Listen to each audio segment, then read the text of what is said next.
and welcome to my Teaching You Anatomy ASMR video.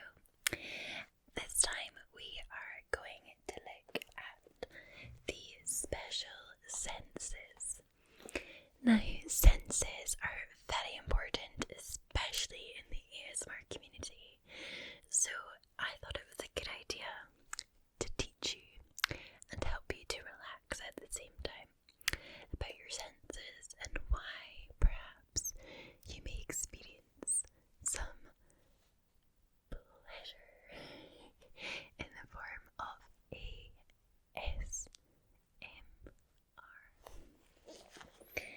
So, for those of you who have never seen one of my anatomy videos before, I am an anatomist.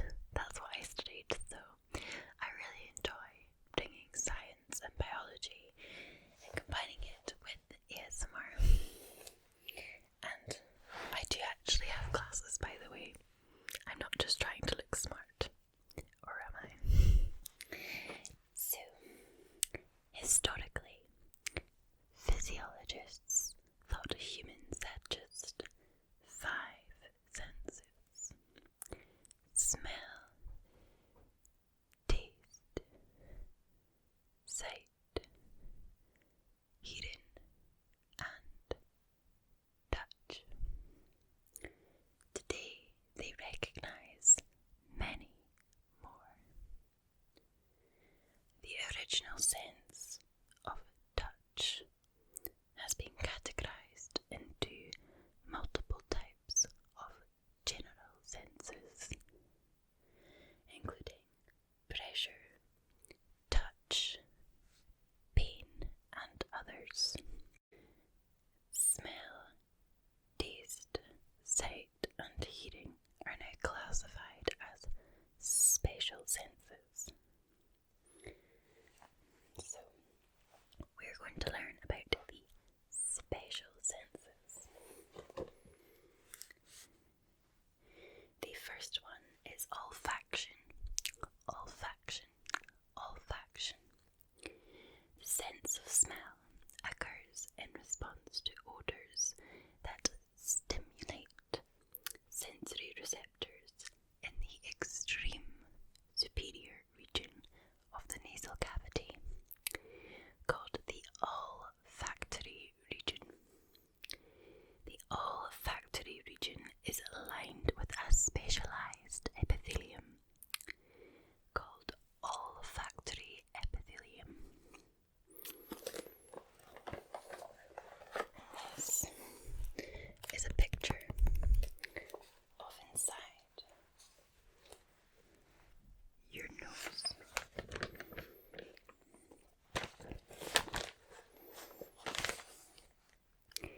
The olfactory epithelium, which again is the cellular lining inside your nose, contains approximately 10 million olfactory neurons. Now, neurons are a specialised type of cell which make up the main chunk of your nerves. That's how different muscles and different areas of your body are innervated. So, olfactory nerves formed by the axons of these bipolar neurons project through numerous small foramina in the bony cribriform plate to the olfactory bulbs. Now, the cribriform plate is part of your skull and it sits just inside above your nasal cavity, and it's got lots of little holes in it. The axons synapse with secondary neurons of the olfactory bulb. From the bulbs, olfactory tracts project to the cerebral cortex. So, I'm now going to explain to you how you smell. So, airborne molecules enter the nasal cavity and are dissolved in the fluid covering the olfactory epithelium.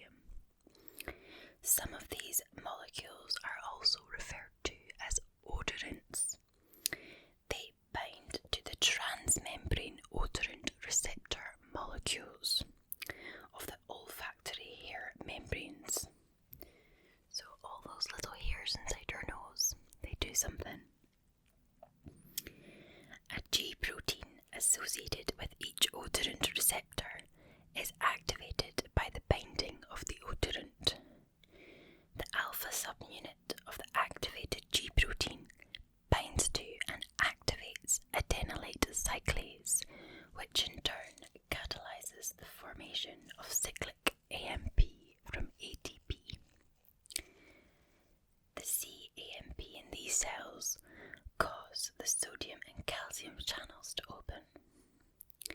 The influx of ions into the olfactory hairs results in depolarization and the production of action potentials in the olfactory neurons. So these, of course, then send those signals up to your brain, and that is how you recognise the smell of the different odorants. In most people, the threshold for detecting odours is extremely low, so very few odorant molecules are required to trigger a response. That's very interesting. So even the slight smell, the slight odorant molecule coming into your nose will cause you to identify that smell, which is very interesting. So we're going to move on to taste. So the sensory structures that detect taste are your taste buds. Most taste buds in specialised portions of the tongue are called your papillae. However, taste buds are also located in other areas of your tongue, the palate, and even the lips and the throat, especially in children. I bet you don't know that. So, these buds have numerous papillae on the surface of the tongue, but no taste buds. So rather, filiform papillae provide a rough surface on the tongue, allowing it to manipulate food more easily. So that's why you don't have loads of taste buds just sitting on the kind of lower portion of your tongue. So, taste buds are oval structures embedded in the epithelium of the tongue and mouth. Each of the 10,000 taste buds on a person's tongue consists of 3 major types of specialised epithelial cells. The sensory cells of each taste bud consist of about 50 taste cells. The remaining 2 cell types, which are non-sensory, are basal cells and supporting cells. Like olfactory cells, the taste cells are replaced continuously, each having a normal lifespan of about 10 days. So that's really interesting. Now, how does taste work? Well, substances called tastants dissolved in saliva enter the taste pores and by various mechanisms cause the taste cells to depolarize. These cells do not have classic axons, but are short connections with secondary sensory neurons. These connections have some characteristics of chemical synapses. Neurotransmitters are released from the taste cells and stimulate action potentials in the axons of sensory neurons associated with them. 5 major tastants are generally recognised: salt, sour, sweet, bitter, and umami. The taste of salt results when sodium diffuses through the sodium channels of the taste hairs or other cell surfaces of taste cells, resulting in the depolarization of the cells. The sour taste results when the hydrogen ions of acids cause the depolarization of taste cells. Sweet and bitter tastants bind to receptors on the taste hairs of taste cells and cause depolarization through a G protein mechanism. A taste called umami, which also means savoury, results when amino acids such as glutamate bind to receptors. Other factors can influence the sense of taste. The texture of food in the oral cavity also affects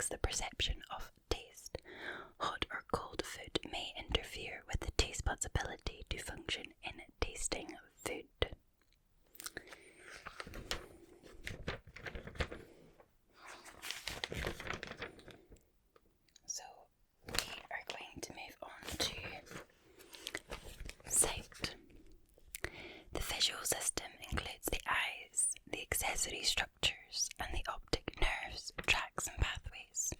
The eye includes the eyeball and the lens. The eyes respond to light and initiate afferent action potentials, which are transmitted from the eyes to the brain by the optic nerves and tracts. We obtain much of information about the world through the visual system. For example, education is largely based on visual input and depends on our ability to read and numbers. So we have accessory structures of the eyes, which are the eyebrows and the eyelids. Eyebrows are meant to help shade the eyes from direct sunlight and prevent perspiration from running down the forehead and into the eyes and irritating them. I wonder if you knew that. Eyelids. They have 5 layers and they help protect the eye. You've got eyelashes as well, which also help to protect the eye and lubricates the eyelids. Then you have quite a lot of different structures in the eye, and normally we move through the function of the eye. So basically light, in simple terms, light enters your eye and refracts on the retina, which is the back of the eye, and that goes through like your lens and your cornea, and you've got cells at the back of your eye, and this then passes the image and the information from the light and the image down neurons and into your brain, and that's how you know what you're seeing.